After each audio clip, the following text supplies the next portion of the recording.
Realme is excelling in the mid-range category where it competes with the likes of Samsung and Xiaomi with its ever-growing number lineup. Recently, Realme has introduced the Realme 9 Pro Plus, which is a 5G enabled smartphone, and it checks a lot of boxes and it appeals a lot of users. But is it worth buying? The phone is launched at a competitive price, and in this review we are going to find out whether you should buy this device or not, and here we go. Okay, so mainly we'll be covering an in-depth review of Realme's 9 Pro Plus camera, which is the flagship level camera in this smartphone, and along with that we are also going to take a look or a deep look at its performance. So stay tuned and watch this video till the very end, and for the time being let's start with the design. The Realme's 9 Pro Plus has a basic appearance, but there is one feature which makes it unique among the other top tier mid-range smartphones, and that is its color changing back. Choose the sunrise blue color, which is luckily over review unit's color, for the funky finish that changes its color from blue to pink under the sun's direct light, and it takes about 2 to 5 minutes under normal light to change the color. Other options for the color are Aurora Green and Midnight Black, and for subtle look I recommend you to go for the Midnight Black variant. But if you're a fan of funky colors but not as much as the phone delivers in the sunrise blue color, then you should opt for the Aurora Green. Look of the phone can be subjective depending on the consumers. The phone is quite slim, measuring at 7.9mm, and it feels quite comfortable for one-handed use, mainly because of its 184-gram weight. The frame is made of plastic, however you get to enjoy the premium feel of glass pack, and for protection it has Corning Gorilla Glass 5 at the front. The camera bump of the smartphone is identical to as of the Realme's GT2, which is the ultimate flagship of the Realme. Overall, when it comes to the design, Realme's been doing an impressive job, and you can just go and check their all smartphones. Their design pattern is quite iterative and they've been improving since the launch of the Realme's basic number series. Now it's time for the display, and the Realme's 9 Pro Plus display is 6.4 inches Super AMOLED panel with the 90 Hz of refresh rate, and the OLED screen used here comes with the trademark inky blacks. The Realme's GT Master Edition offers 120 Hz refresh rate at a lesser price, and consumers were expecting the same from the Realme's 9 Pro Plus. The sRGB gamut coverage is 99.9%, and the phone delivers Full HD Plus 1080x2400 pixels of resolution, which is sharp enough for most applications.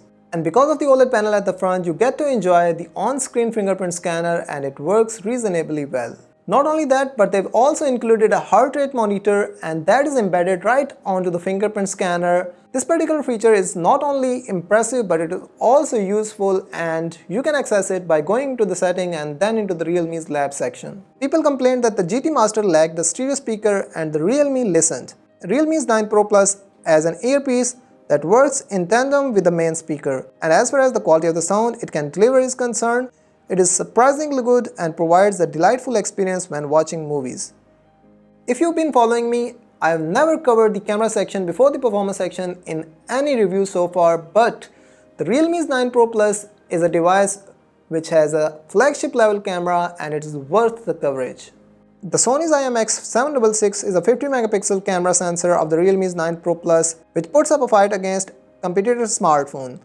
The Sony's IMX766 sensor is notably large at 1 by 1.56 inches, especially for a phone in this price. Aside from being able to take great photos in the daytime, it also retains a fair amount of texture indoors. There's nothing artificial about the colors in those photos the phone captures. They appear to be true to the life. Even in low light, the primary camera's low light images have decent clarity and can be used, although you need to enable the HDR to prevent the overdone lighting. In low light, the Realme's 9 Pro Plus will automatically keep its shutter open for additional second to gather more light. Images taken in low light, even in auto mode, were sharp and had good dynamic range thanks to the use of the optical image stabilization here. When switched to the night mode, additional details can be seen. In the camera app, there is a street mode, and it is not only fun using, but at the same time it can capture some creative shots that will be fun uploading on the social media. Even the portrait images taken with the main camera came out well with strong edge detection and a realistic skin tone, given that you switch off the AI beauty feature on the device. The photos taken with the ultra-wide angle camera were surprisingly good quality for their size. The ultra-wide images are not as sharp as images captured with the primary sensor, but they had a reasonable dynamic range and only slight distortion. And speaking about the 2 megapixel macro sensor's performance, Even though the images were quite decent and they are usable on the social media, but I personally think they've been over-sharpened. Because of the IMX766 optical image stabilization, the video recorded at 1080p looked good and was stabilized pretty well on playback. In addition to that, the camera has a well-managed exposure control and an impressive dynamic range. The 4K footage recorded at 30 frames per second definitely had more detail, but at the same time it was not as stabilized as the video recorded at 1080p because there was less room to crop. Not only in the bright daylight but also in the low light, the camera's video recording capabilities are quite impressive. The 16 megapixel selfie shooter can also produce outstanding photographs and portraits. However, because the camera app does not have the toggle button to switch between the wide and ultra wide mode, you'll not be able to fit a large number of people in the frame. If you're intending on filming face cam videos, this phone could be a great choice because it has a dual camera view with the ability to customize the positioning of the videos. Realme's user interface 3.0 based on Android 12.0 is running in the Realme's 9 Pro Plus. Not only that you're getting the latest Android operating system out there, but the Realme has also promised people who buy this device will also be getting 2 major updates of the Android in the coming years. And I personally think it's going to be an impressive and fruitful decision for the consumers out there. Now coming back to the user interface 3.0, this edition makes extensive use of animation and transitions throughout the operating system, all of which are smooth to the touch. These animations do enhance your overall experience, and while there are a lot of random pre-installed third-party apps that can be uninstalled, at the same time the phone is occupied with some Realme branded apps that cannot be uninstalled. A variety of customization options are available in the Realme user interface 3.0 and I've discussed them in the first impressions video. You can click on the card icon to watch that section.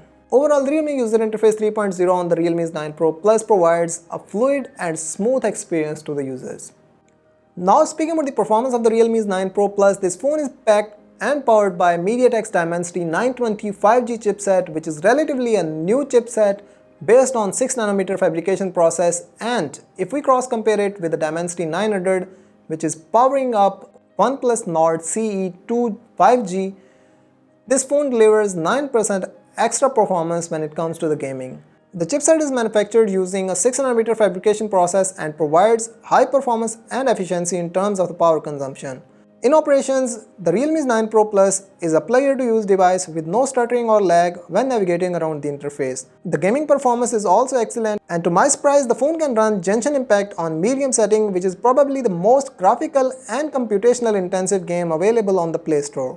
When it comes to the most widely played games like PUBG and Call of Duty, along with the Mobile Legend, this phone can handle them flawlessly, providing seamless gaming experience throughout at HDR setting and ultra frame rate. That was pretty much about the performance, but we're still left with the benchmarks, and speaking about the benchmarks, this phone has managed to score 814 single-core scores along with 2331 multi-core score on Geekbench 5.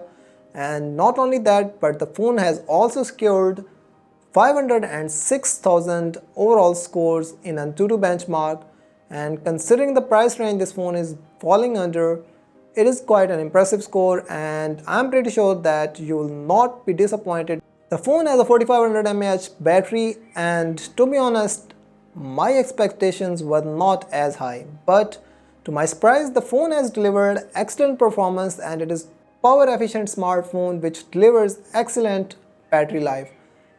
At the top of that, the phone comes with a 65-watt power brick which charges the smartphone at 60 watt, and the phone can be charged up to 100% from zero in about 48 minutes, and that's a decent charging speed, or maybe quite a reasonable charging speed that you are getting.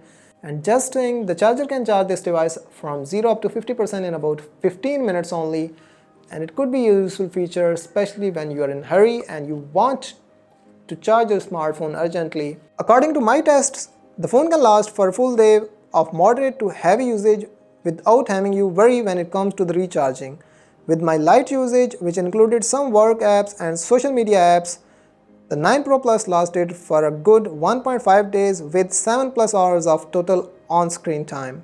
So if you're looking to buy a 5G enabled device that has it all, you should consider the Realme's 9 Pro Plus. And with that being said, if you really like this video, a like on the video and a sub to the channel will be appreciated, and it will keep me motivated to create more content like it. and I will catch you guys in the next one. Till then, peace out.